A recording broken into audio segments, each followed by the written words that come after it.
Our case study is on genetic counseling and Down syndrome. Susan Carpenter is a 44-year-old Caucasian female. Susan and her husband had been trying to have a baby for many years and had been unsuccessful. However, now at 44, she has discovered that she is pregnant. Susan was very concerned about being older, and her screening test suggested that she was at high risk for delivering a baby with Down syndrome. Therefore, at 10 weeks, she underwent chorionic villus sampling. Today, she has returned to your office for the results, which confirm that her baby has the chromosomal abnormality which causes Down syndrome. After the initial shock wears off, Susan asks what she should do.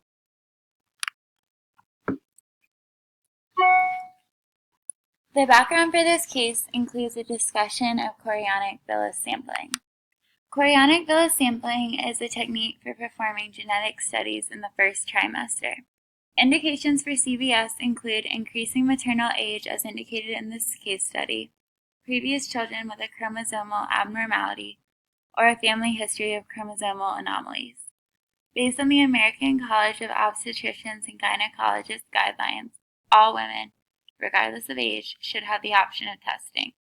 In the procedure, a small tissue specimen is removed from the fetal portion of the placenta, and because chorionic villi originate in the zygote, this tissue reflects the genetic makeup of the fetus.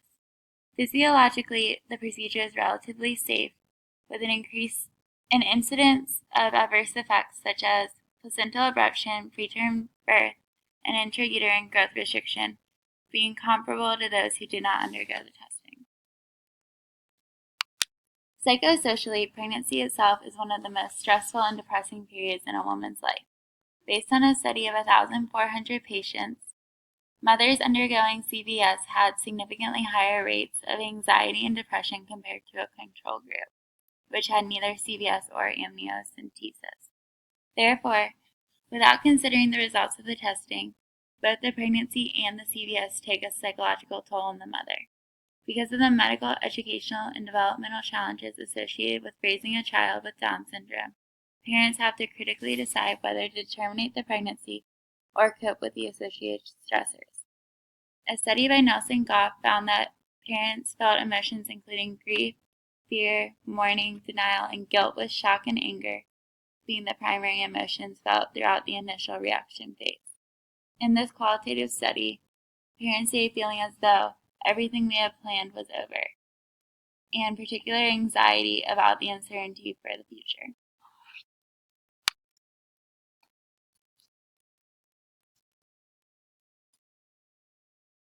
About 1 in 700 babies born in the United States has Down syndrome. Down syndrome occurs when a person has an extra copy or part of an extra copy of chromosome 21. There are typically 23 chromosomes in our cells, and these chromosomes make up our genetic material that gives us the traits that we inherit from our parents. The most common cause of Down syndrome is non-disjunction, when a pair of chromosome 21 in the egg or sperm does not separate before fertilization. This causes the embryo cells to have 3 copies of chromosome 21 instead of 2. Mosaicism and translocation can also cause Down syndrome. The cause of Down syndrome is unknown. While higher maternal age is linked to an increased chance of having a baby with Down syndrome, 80% of babies with Down syndrome have mothers under 35 years old because of the higher birth rates of these women. No research has found that Down syndrome is linked to the environment or parental activities before or during pregnancy. About 5% of Down syndrome cases are transmitted through the paternal side. Down syndrome occurs in all socioeconomic classes, ages, and races. 1% of Down syndrome cases are hereditary. When a person has Down syndrome, his or her development is altered. People usually present with low muscle tone, an upward eye slant, one palmar crease, and a smaller stature. All individuals with Down syndrome have cognitive delays. There is a range in cognitive abilities in individuals with Down syndrome from mild to severe. However, most cognitive delays are mild to moderate. Common health problems that exist in individuals with Down syndrome include congenital heart defects, respiratory problems, hearing problems, Alzheimer's disease, childhood leukemia, and thyroid conditions. Most of these conditions are treatable, but about 80% of people with Down syndrome live until they are 60 years old. Medical and technological advances have increased the life expectancy for individuals with Down syndrome. About 100 years ago, people with Down syndrome only lived to age 9, but now 80% of them live to age 60 or even longer. Individuals with Down syndrome are able to be integrated into society. Many are integrated into schools and can receive high school diplomas. They have feelings, can date, and some marry. They can hold jobs and vote. Community organizations, school, healthcare systems, workforces, and recreational activities make it possible for integration. Having a child with Down syndrome impacts families. Major stresses for parents include initial acceptance, financial stress, and the child's developmental behavior, functionality, and health conditions. However, compared to parents of children with other developmental disabilities, parents of children with Down syndrome have been found to have lower levels of stress. The CDC found the medical costs for a child with Down syndrome to be 12 to 13 times higher in a child without Down syndrome. These costs are often elevated due to congenital heart defects. Mothers of children with Down syndrome have reported more positive sibling relationships than mothers of typically developing children. There are many ways for parents with Down syndrome to find support. Many states have a first call program made up of volunteer parent mentors to help new and expectant Down syndrome parents. The National Down Syndrome Society has a network of over 375 affiliates that offer programs and services such as sibling workshops, speakers, early intervention programs, social activities, and events. Spirituality and organized religion have been found to be useful in stress relief and supporting life challenges. If parents decide that they do not want to have a child with Down syndrome, they can choose to abort the baby, but abortion laws vary by state. They can also choose to put the baby up for adoption. The National Down Syndrome Adoption Network is an adoption program to connect children with Down syndrome with adoptive families. Some of the assessment questions we would ask parents who have just received a diagnosis of Down syndrome for their child include: what concerns or feelings do you have toward these results? Are you worried about social stigma that may come with raising a child with Down syndrome? What is your understanding of Down syndrome? What religious, spiritual, moral, or cultural beliefs do you have related to raising a disabled child, adoption, or termination? Do you have a support network? Do you have any financial concerns? We would want to be sure to assess for financial status and inform the parents of various private and public assistance programs. And finally, what is your expectation of delivery? Some of the complications associated with Down syndrome might require immediate intervention upon birth, so assessing expectations for delivery would be important. We would also want to assess some physical characteristics of a mom having CVS testing. There are increased risks of complications if the mother undergoes CVS prior to 10 weeks of gestation. Some complications include leakage of amniotic fluid or pain at the puncture site. Furthermore, there is a risk of a uterine infection, but it is rare and only occurs in 1 in 1,000 women. Fever and chills are symptoms that could be associated with an infection or the CVS test itself. Miscarriage is not common, but a possible complication of CVS testing. The earlier in pregnancy that the CVS test is done, the more likely it is for miscarriage to occur. A CVS test can also lead to gestational hypertension. Some of the lab results that would affect the case study would include a positive pregnancy test for Mrs. Carpenter and the fact that she had a positive CVS for chromosomal abnormality, which causes Down syndrome.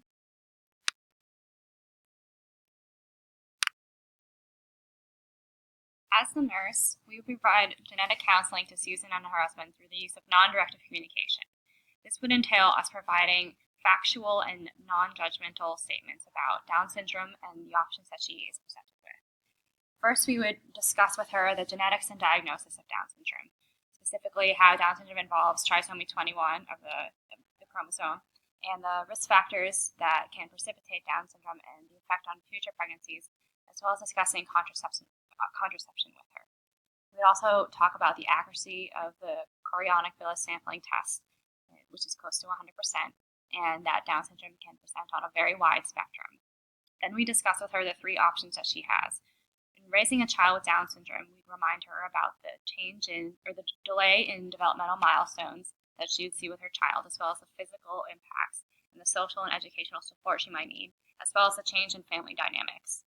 In terms of considerations for pregnancy termination, a study has found that for women who had CVS testing that was positive for Down syndrome, 67 to 85% of them chose to terminate the pregnancy, which is actually lower than previous findings that were closer to 90%, possibly indicating a growing acceptance in society of children with Down syndrome. There's also been studies that indicate that women who receive a diagnosis of their fetus having Down syndrome, that they experience pressure to terminate the pregnancy either from their healthcare providers or from their family and friends. And Lastly, a study has shown that women of advanced maternal age are actually less likely to terminate pregnancies, possibly because they have been trying for longer to conceive a child. The final option would be for adoption. This chart just shows the change in risk over time for delivering a child with Down syndrome. And then this slide discusses the options that she has if she does not want to raise a child with Down syndrome. In Georgia, if she chooses to have abortion, she would be required to have state-directed counseling that includes information designed to discourage her from having an abortion, and then she'd be required to wait 24 hours before the procedure is provided. Insurance coverage generally exists only in the cases of life endangerment, and public funding is only available in the cases of life endangerment, rape, or incest, so part of that would not cover her situation. Also, if she chose to have an abortion and her insurance did not cover it, in Georgia at a pregnancy of 6 to 12 weeks, it would generally cost $470 if she chose to have general anesthesia. Finally, some studies have shown the psychological impacts of abortion, and in these, it's usually more damaging to the woman to have been denied an abortion than to proceed with one. Finally, she could also choose to deliver the child and then put them up for adoption, either through the general adoption process or specifically through the National Down Syndrome Adoption Network, which can connect her child to a family that has the resources and support to raise a child with Down syndrome. In order to evaluate our teaching, we'd see whether or not Susan felt that she was ready to make a decision, and it would be whatever decision she felt comfortable with without any judgment. We'd also evaluate whether or not her husband was on board with Susan's decision or if they needed more time to work it out between themselves. We'd also talk about contraception, as mentioned before, and see if she's made any decisions on that, specifically because in the case study it wasn't clear whether or not this pregnancy was intended. Finally, we could use the decisional conflict scale as a way to evaluate whether or not she felt comfortable in her decision. The scale is just a validated tool that's used to examine how comfortable and confident a patient feels when making a controversial or difficult decision, and ideally we would have both Susan and her husband complete this. So in conclusion, when Susan is asked what she would do, the nurse can help her make an informed decision between proceeding with pregnancy, termination, or adoption.